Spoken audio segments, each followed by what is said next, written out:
stoic stage senseis get up and start singing and dancing, so you get a different perspective. Training is one thing, but then there's our style is hard and soft Goju, and there's another aspect to the training, which is the friendship and the interaction socially between the people that we train. Is very important to have that aspect of it, which also relates to proper training. We get a different perspective on the people that we train with, and we don't think that they're not human anymore. They are human, and we're all in the same boat, and hopefully we're all striving for the same goal, which is mental, spiritual, physical discipline. I have a couple of guests tonight. I probably forgot something. There was something else I wanted to say, but we'll bring that up during the program. I have two guests tonight, and Mike Bogdanski and I are friends for many, many, many years. We competed together against each other and in the same tournaments together. I know Mike's background and his teacher, and we're going to hit on some of those things tonight. And he's brought Mike Bogdanski on my immediate left and Mike Herklotz, his student, on his immediate left.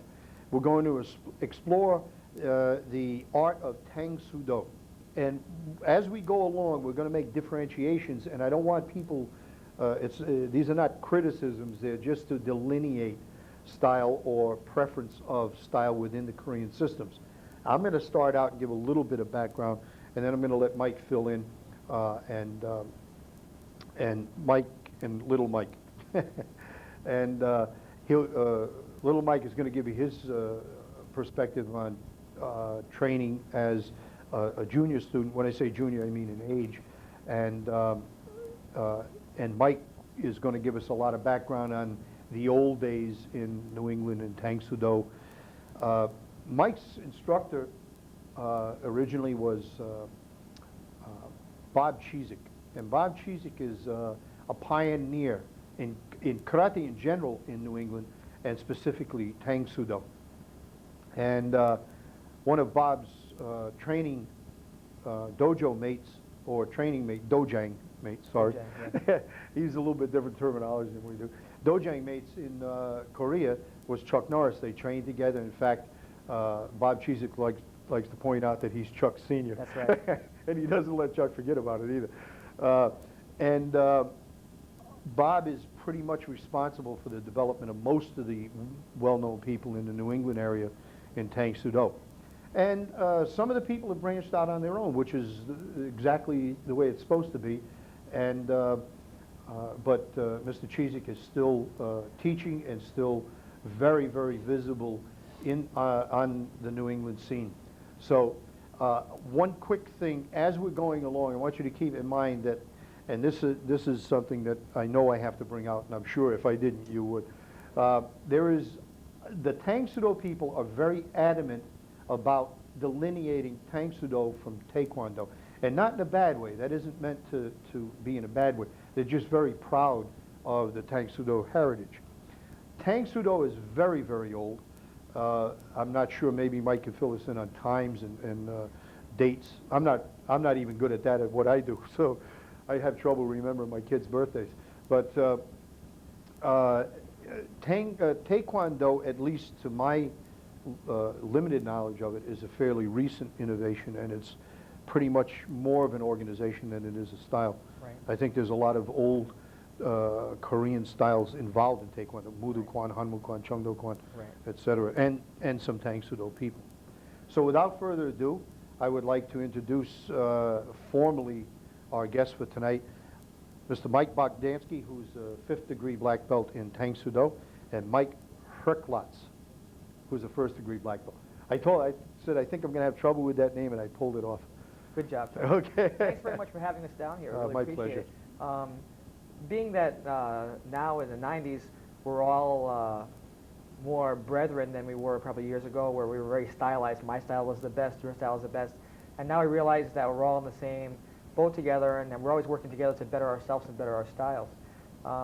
Just to mention about Chuck Norris, because we think Chuck Norris is a very strong statesman for Tang Soo Do, for martial arts in general, because he's using his influence to put martial arts and karate programs into the school systems to help to fight drugs. Drug being one of the number one nemesis of our children and our youth. That's why I brought Michael Herklots Exactly. with me, because we're trying to let people know that children of all ages, from in my school we've started children as young as 3 years Show old. them that shirt, Mike. Spread it out there. Show them that shirt. And we do a fundraiser every year. We've done fundraisers for different organizations. That's great. But this and our real steadfast one, the one we really try to bring the most money in for, the DARE program in our town. My instructor, Master Chizik, he started back in Korea, Osan Air Force Base, under Master Shin, who was one of the senior ranking instructors at the time. And they both studied under Master Shin. They would train in Tang Soo Do, and also they were doing judo at the same time too. And they were Was Chuck doing judo too? I think judo. He did started judo. out in judo. They both made their brown belt in judo. Exactly. And it was, I guess they were getting really banged up, and when they went to the training in the Tang Soo Do class, you know, the Master Shin said, well, you have to make up your mind, you know. So they decided to do the Tang Soo Do. In the morning, there was the Dan gradings, the black belt gradings in the morning, and the underbelt gradings, the Q gradings in the afternoon. And we say Q and you say Gup. Gup. And Terminology. but the Dan is still the black belt Right, level holder. right. And in the morning, Mr. Chizik graded for his Shodan for his first degree black belt, and then later on was invited to sit on the board for the testing in the afternoon. And he likes to tell a story that that afternoon Chuck Norris made his green belt, and he was on the board to help test him. So Chuck, don't forget that. that's right. Don't forget that. So he has seniority. Mr. Chizik is the second American to make his black belt in Tang Soo Do. Now the numbers are up into the 25 or close to 30,000 range, and his number out of the federation was 2,278. So he's the second most senior American teaching. Do you know who the first one was by any A guy named chance? Bob Thompson from Ohio. Is he still around? I'm not sure. Haven't heard much from Bob. Bob, if you're out there, call us, okay? Oh, please don't. Mr. Chizik, now talk a little bit about him, because he's developed our organization now to an international status. A lot of people are still worrying about the people down the street with arguing, or it's being stylized, or the tournament thing is so argumentative. But now he's taking us beyond that with the fraternity of martial arts. We've met and trained with people in Europe now. You went to Russia, We went to Russia and Poland, and we have a great fraternity. We have a big school in Moscow now. You didn't invite me, but that's okay. I went by myself. That's okay. I think the invitation's in the mail. Okay, it's still in the mail. All right. And so we've been going back yearly. We just had a contingent come. 13 people came From Moscow. From And Moscow. they trained in the school. They went to a small tournament in Maine and had an opportunity to flavor the United States. I'm surprised they went back, to tell the truth, because they were so enamored with the United States. And probably tough getting them back to the airport. It was, so we had a great opportunity to transcend the cultural barrier through the medium of karate, and I think that's what it's all about. There's such a great brotherhood. Really. That's why we try to discuss on the show, and Mike and I were talking about it on the way down, Big Mike and Little Mike, that style is really irrelevant. I mean, the underlying thing to the whole aspect of martial arts is mental, spiritual, physical discipline. And that's why there's so many different types of automobiles, because everybody's not the same. Everybody doesn't want the same. So consequently, we were saying that yes, there are many different styles, and there's variations in styles and variations on the variations. Most important is the underlying philosophical approach to what you do. Mike considers himself kind of modern in the sense. We talked about that. But the bottom line is that he might have a different, a more modern approach to teaching, or more willing to incorporate other things in his teaching that maybe a real staunch traditionalist might. But the underlying factors are still the same: mental, spiritual, physical discipline. He pointed out, he's involved in the DARE program. And I'd like to talk later on a little bit about that. Maybe Little Mike can talk about that. Sure. That I think Chuck Norris has gone out and really stepped forward with this program of drugs with the kids. Right. I totally agree with you. Chuck Norris is probably one of the best, if not the best, spokesman we've ever had for martial arts. Chuck Norris happens to be one of the nicest people you'll ever meet. Very strong karate man, obviously. He won everything that there was to win competition-wise, and still pretty much remains the same. I saw Chuck a couple of years ago in Atlanta, and to me, he hasn't changed that much. We had a little talk and everything. So for a man of his stature and certainly his time commitments to go ahead out and push that program, Yeah. I think it's phenomenal.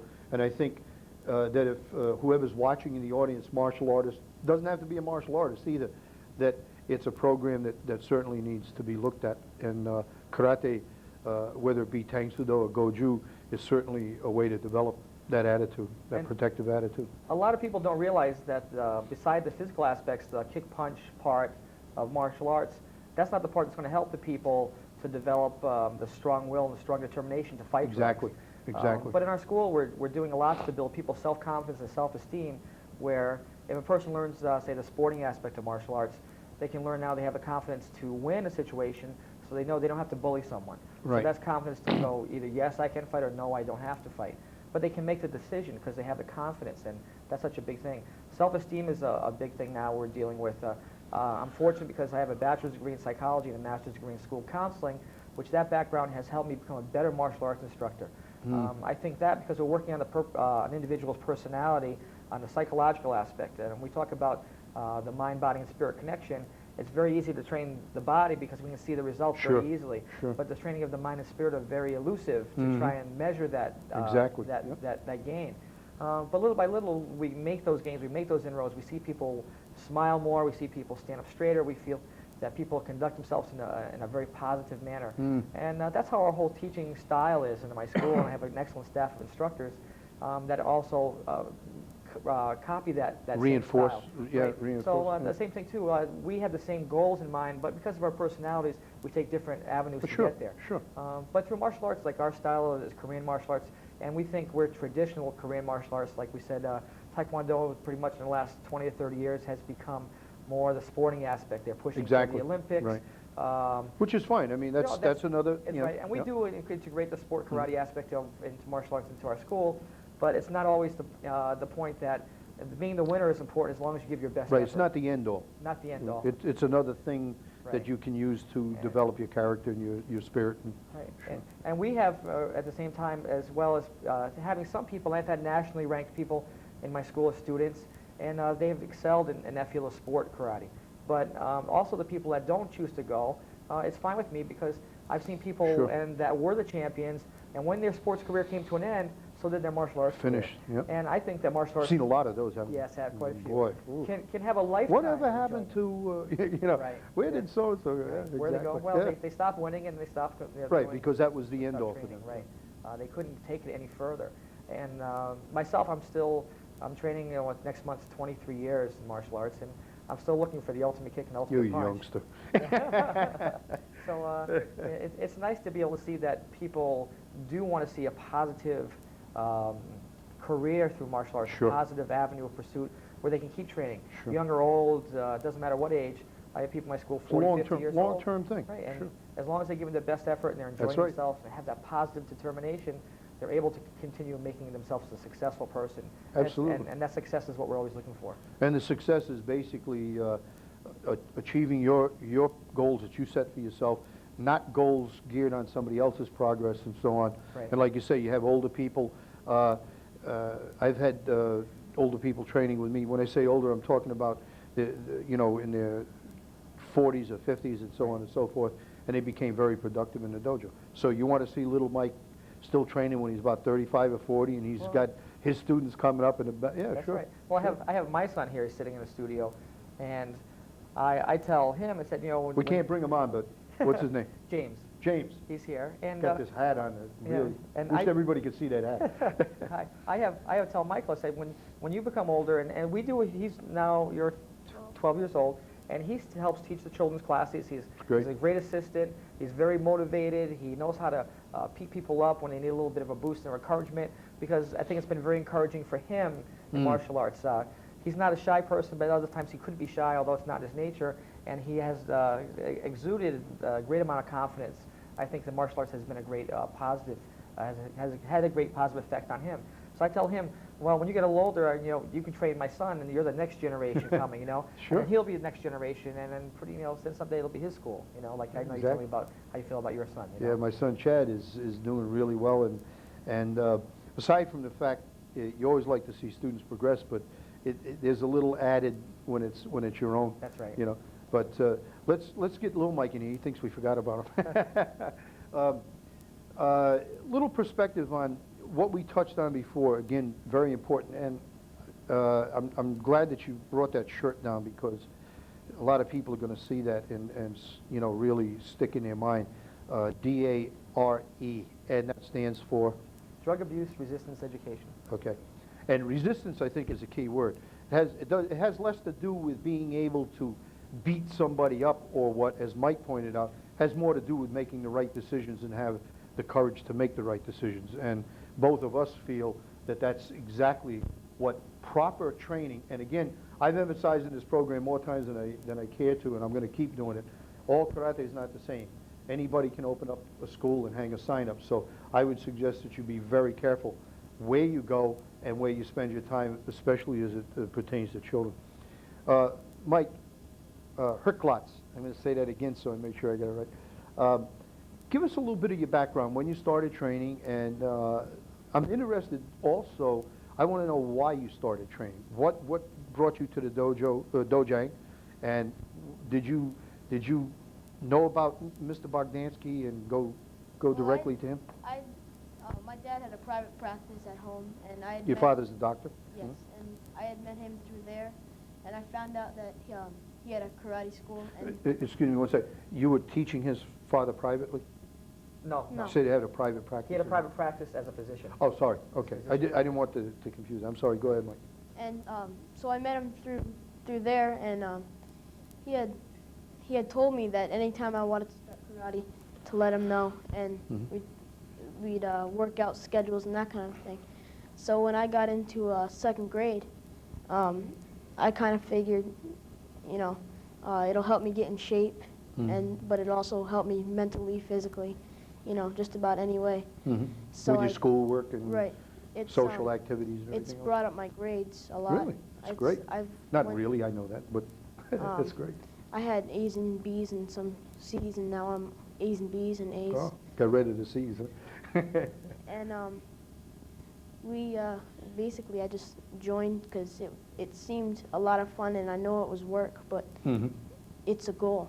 So Exactly. I set Anything worthwhile is work. I mean, nothing's, if it's too easy, sometimes it's not that valuable. Right. So how long you been training?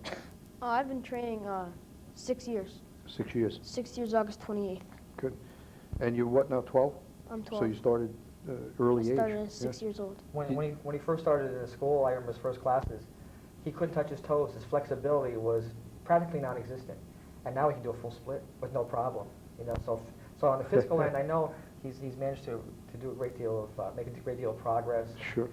We have our school tournament every year, and he's quite creative. He has a real creative knack to him. And how many of the Grand Championships have you won so far? I've won.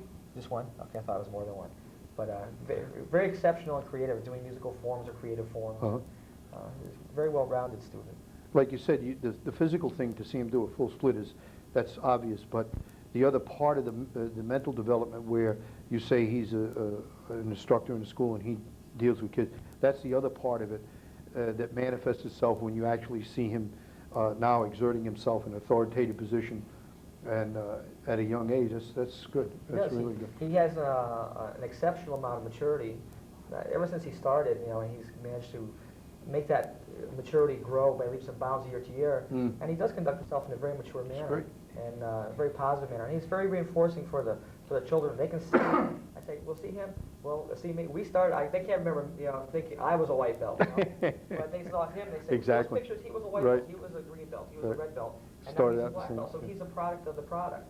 Right. You know, he can see. They can see him and say, he's made the game. He's made that positive commitment. And he's they can still, relate to that. Still because making he's- right. Still making those games and commitments too. Yeah. As we pointed out before, you know, we like to make sure that everybody understands. The beginning of the show, at the beginning of this series of shows, I had a call from a young lady who questioned the kind of like, was I spending too much time talking about tournaments and so on? And I understood her background, and there are just some people who are not interested in competition. Not just karate, but any type of competition. Right. Competition in life, competition in business, you know, Right. and so on. And that's very valid. Competition is not the begin and end all of everything. There are some people who like it, some people who tolerate it, and so on and so forth, right? I never, seriously, never liked to compete. I didn't, it was something I had to do at the time because it was required, and this was in the 60s. Right. I didn't have no choice. I could either fight in a tournament or fight when I got back to the school, one or the other. Of course, we progressed beyond it. So we consider competition as just another part of the training program to put you in a situation where we put you on the line, you have to produce, and if you don't, then we come back and we go back to the drawing board and try to elevate that part of it. And in my school, we have a competition club, and if you want to compete, fine. If you don't, that's fine too. Yeah. I think getting back to the idea we talked about the comparisons between traditional martial arts like Tang Soo Do and more the modernist viewpoint of Taekwondo and Olympic style.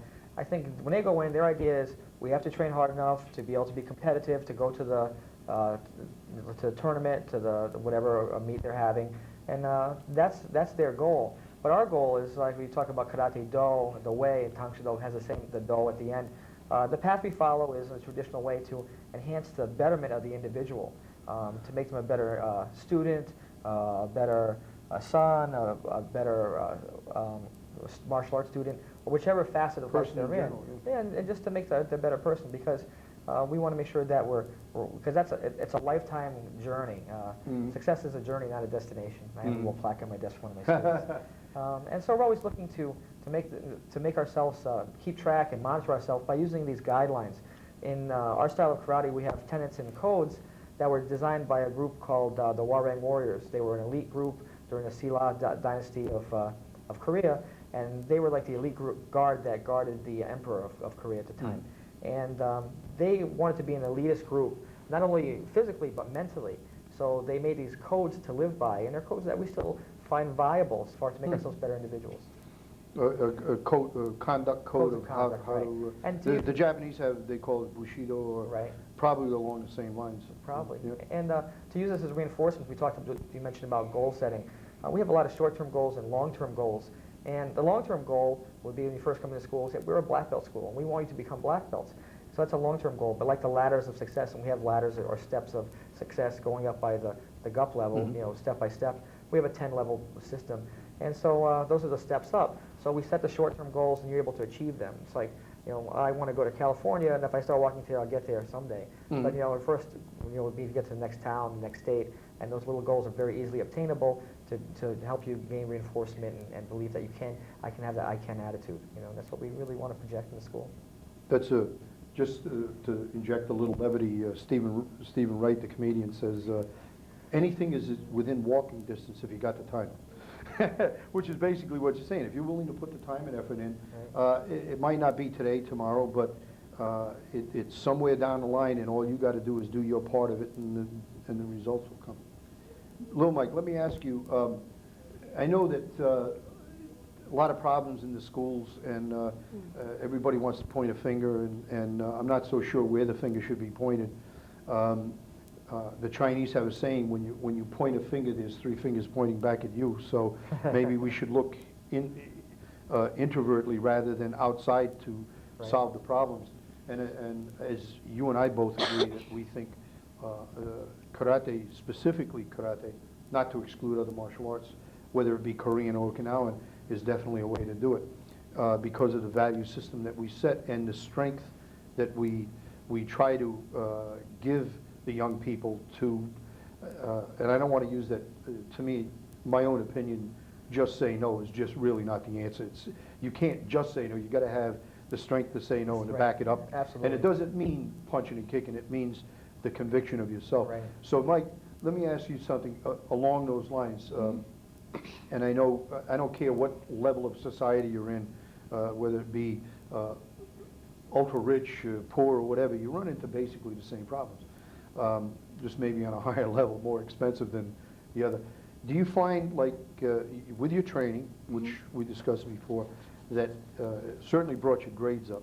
Yes. So that's goal-orientated, and you got a lot of that from your training.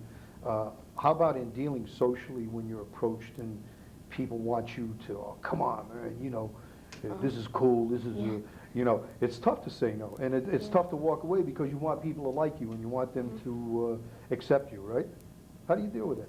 Just be straight out with it. Just tell us. Well, basically, it really depends on who the people are. Mhm. You know, if it's someone that, you know, it seems like, you know, they might be doing drugs or they might be doing something Mhm. that I wouldn't like, I really just ignore it because it's not worth the trouble of Just trying walk to away have them from as a it, yeah. friend. Mhm. And like Mr. Bogdanski's always said, the best way to get out of something is use your feet. You just walk away. That's true. Yeah. And It's tough talking to somebody that Right. isn't there, right? if I didn't take karate, I'm sure I'd have a broken arm or something because Sure. A lot of pressure. kids, A lot yeah. of pressure. It's really hard for a lot of kids because and I like to try to help them sometimes because either they're hanging around with someone that's doing something wrong wrong, people, you know, yeah. and then they try to get me to do it. Mhm. I'll tell them no, and I'll tell them why. And sometimes, you know, they'll realize that, and they'll just say, okay, I don't like what you're doing. Yeah. See you later. And they leave you alone. Right.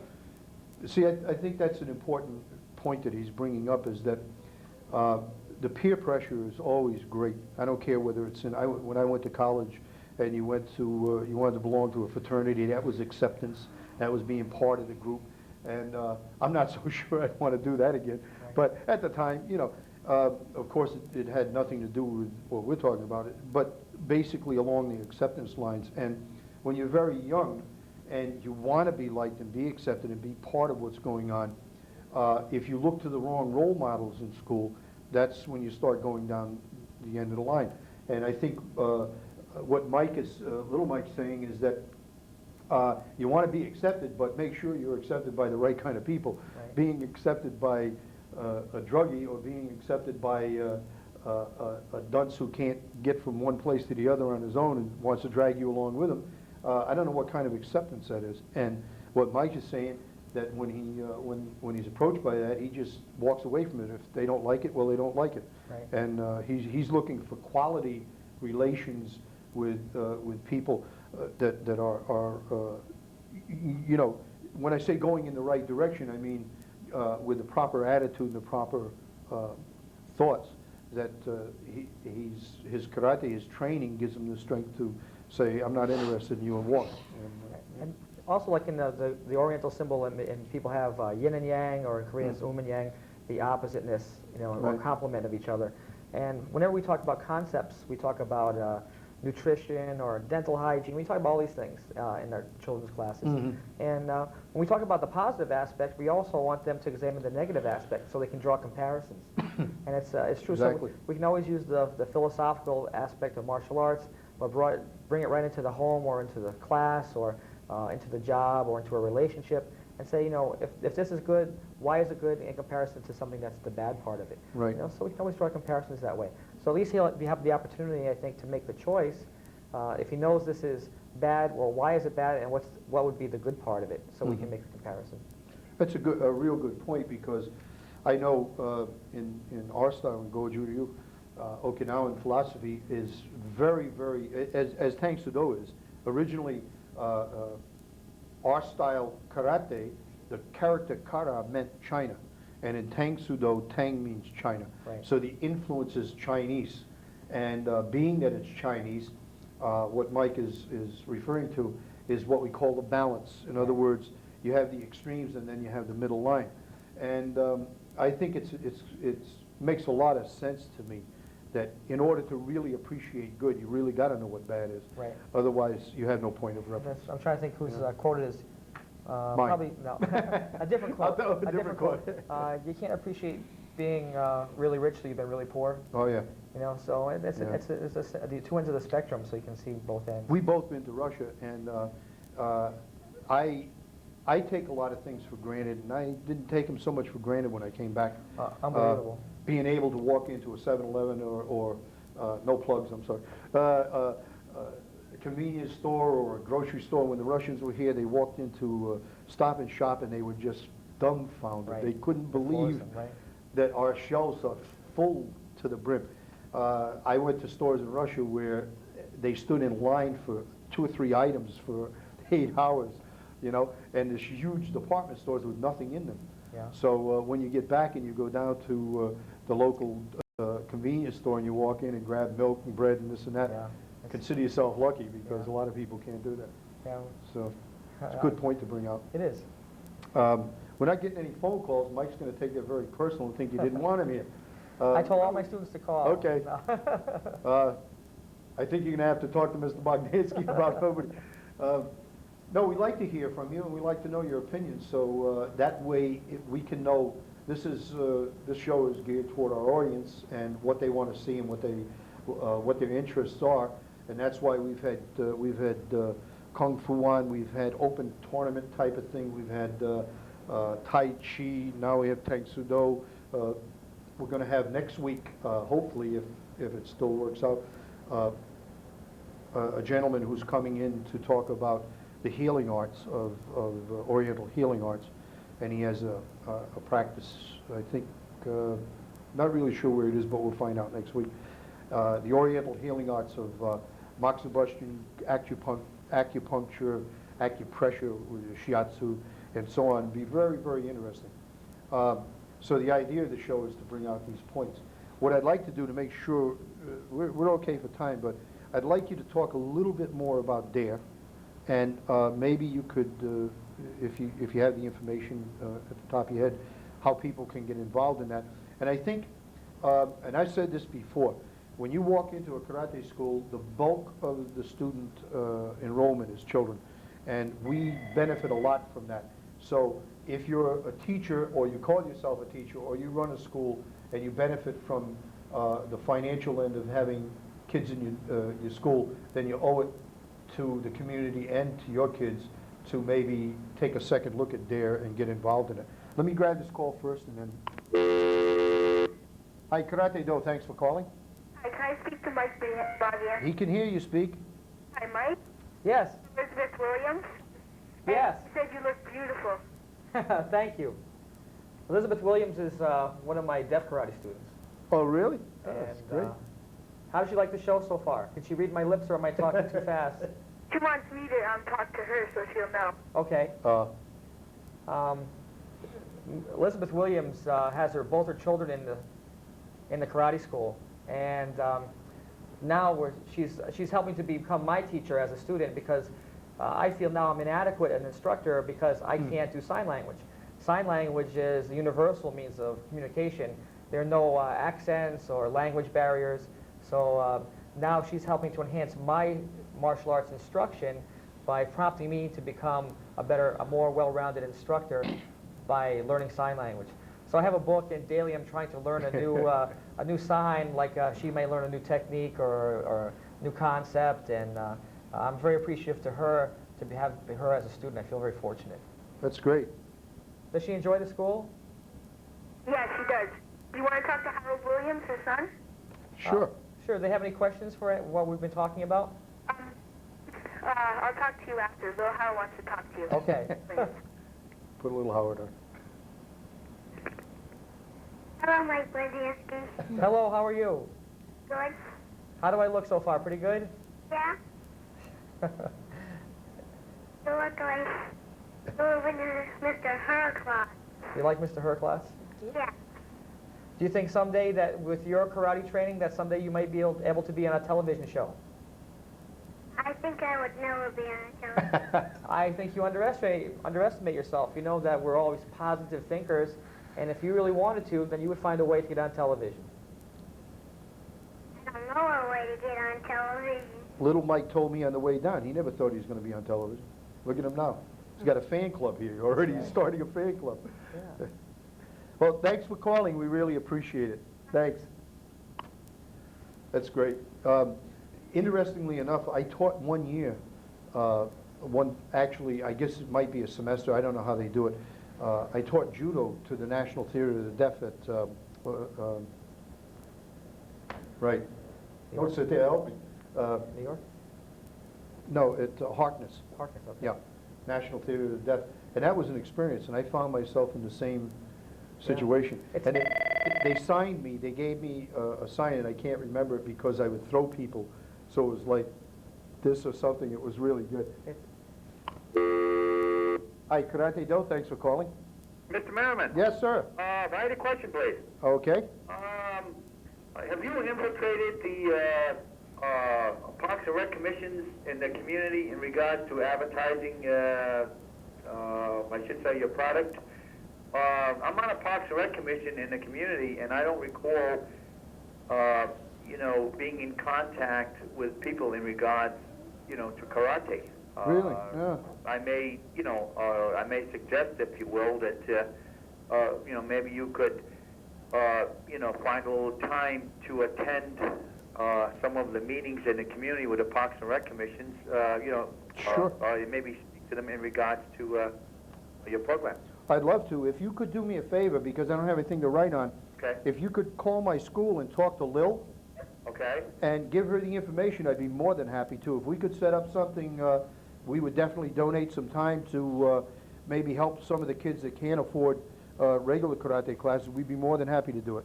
Yes, because I think this could be an avenue. Sure. Possibly an avenue, Mr. Murray, because some of the Parks and Rec commissions in the community, I think, may be interested, based on how many kids, if you will, that Sure. would participate. There's a possibility, they may be interested in including that in the budget for the oncoming year, and that's Okay. why I called you. All right, if you would just give me a call at the school, we get the information on it, maybe you and I can sit down and we can discuss it further. That's great. Thanks for calling. I appreciate it. All right, thank you, sir. Thank you. Night. It's nice to get a call like that. Yeah, it's nice. Community's interested. That's great. I do things during the course of the summer with community groups, the local youth groups or local parks and rec groups, because we want to give people a good hands-on experience to educate them, like hopefully through this medium of the show. We're educating the public to what martial arts are really like and what they're really about. Yesterday we happened to do one for the library. They had a reading group. They asked us to come down. They thought it would be very informative to think about martial arts. And some of the women that were there, the parents, mothers that were there, came up after and said, I don't know if it was educational for my children, but it was very educational for me, because my concept now is different. Yeah, and that's she had great. seen some of the other demonstrations with some of the adults or older students, and we had a lot of very small children there, 6, 7 years old, and she said, I just can't believe the expertise, that they were able to show at this time with just a year or 2 years of training. Yeah. And I said, well, this is an opportunity for everybody to do and to accentuate their own abilities to build their confidence, and she said it was very educational on the on that sense, for rather than the physical part, but more to see the good manners they showed, the respect, the self-discipline, and self-control. Exactly. She said you didn't even really talk much about that, but it was so evident. And that's what I'm appreciative of for martial arts. Oh, sure. Of her as a mother. So it was. That's great feedback, because we get some of that in my school. The parents want to know how we get those kids to line their shoes up, put their socks inside their shoes. I think all of this type of training, the traditional value training, whether it be a little more, like I said, you consider yourself modern in some of the ways that you teach or something, the traditional value of self-respect, respect for others, discipline, responsibilities, both to your responsibilities to yourself are just as important as your other responsibilities. How to be strong enough to make decisions on your own and stand by those decisions. All of this is just stuff that goes right back into the community. I mean, it doesn't stay in the school. And our situation is, I know it's with Mike's, and I know it's with mine, in the styles that we study. It's a cultural thing. It's not just something you do. It's a cultural thing. There's a strong cultural background in Okinawan karate and in Tang Sudo that dates back many, many years. And that's what we try to give to the student: history, terminology, technique, a whole rounded program that's going to let them go back into the community and make some kind of a contribution with their training. Right.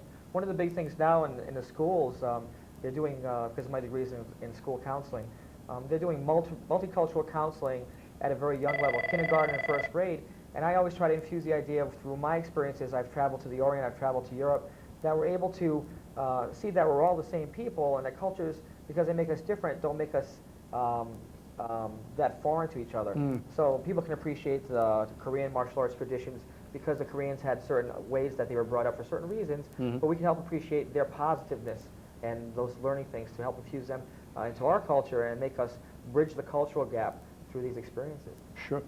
And that's, I think, if there's any politicians out there, you might take a lesson from that, because that's the bottom line is, I'm not knocking politicians because I don't want any letters or phone calls from that, but I'm just saying that Mike and I have had our differences over the years, and a lot of things that he's done I don't agree with, and certainly things I've done, but we sit down and we talk about them. And I remember one instance for sure that we sat down and we had a long talk. Right. Once I explained my position, it wasn't a negative approach to me, it was just curiosity as to why I was doing certain things. When we got up and walked away, we totally understood each other, and it was the problem was solved. Hopefully, we don't always do that, but hopefully that's the direction we go toward. If whoever called, we still have a few minutes. If you would call back, I'm sorry, we were in the middle of the conversation. I didn't want to cut Mike off. We got another one? Still there? Hi, Karate Do, thanks for calling. Hello, Chuck. Hi, How you doing? I'm doing very good. How are you doing? Oh, good. I just have a couple questions Okay. to ask you. One, I'm the father of 2 young children, and I was wondering, what do you feel is the best age to start kids in karate? That's a question that we've been thinking about for a long time, and I think that it's really individual. The youngest student I ever had was 3 years old, and that was a very, very rare exception. And he was a little Korean boy. And unfortunately, his father moved, and I lost him as a student. I don't really know. What we do is we'll bring them in on a introductory course. We watch a couple of classes, and we talk to them, see what kind of level they have for accepting what goes on in the school and so on.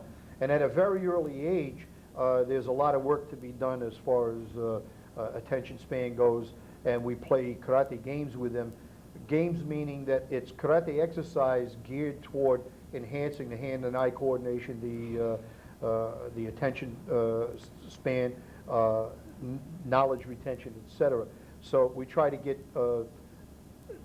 some kind of line on that, and then after the introductory, we sit down, we talk to you and your child, and if we don't feel it's right, we'll say, come back in a year. We're not going anyplace. We'll still be here. Right? Is that okay? Oh, that's great. Okay. All right, thanks, Chuck. Sure. Thanks for calling. Appreciate it. Bye. Right at the end, we start getting calls. This is great. But we wanted to hit back again on DARE. I don't want to miss out on that because I think it's important. You got any background information on that as to, there's a national organization, Right. and there's also regional or state or whatever? What they're doing pretty much, and mostly it's done by a police person. Up in our area, there's a state policewoman that does it. One of the local detectives in our town does it. And what they're trying to do is to educate children before they have to make the decision, yes or no, or Right. wonder. So they're trying to educate them at a young age. And a lot of the program is very similar to what we teach in the martial arts school about building self-esteem. Mm-hmm. And I think that that's really the key to that, giving them the opportunity to be confident to say yes or say no. Mhm. So I think everybody in their area has the program. I think they've seen that it's had a great deal of success. Basically through the police department? Through the police departments, Uh-huh. yeah. Pretty much. If anybody's out there listening to the show tonight that could call me and give me more information on that, I would certainly appreciate it, because I think that's something that I've heard about it and never really didn't know to get too much information on it, and I would like more information on it. I think if there's anything that we could do at my dojo, my school, I would be more than happy to be involved in the program. So I think it's worth anybody's time and effort. And I have 4 children. Well, they're not children anymore; they're adults, but they're still my kids. And fortunately, they grew up great, and I'm really proud of all of them. And because, if nothing else, because of that, then I would feel really indebted to maybe try to help somebody else out. And Yeah. I think it's fantastic. Yeah, I think as martial artists too, we are indebted to society to help. Not even just as martial artists, just as human beings. We have a certain debt to society. That's why we think our part, when we try to communicate this to the students, that we have to do a community service.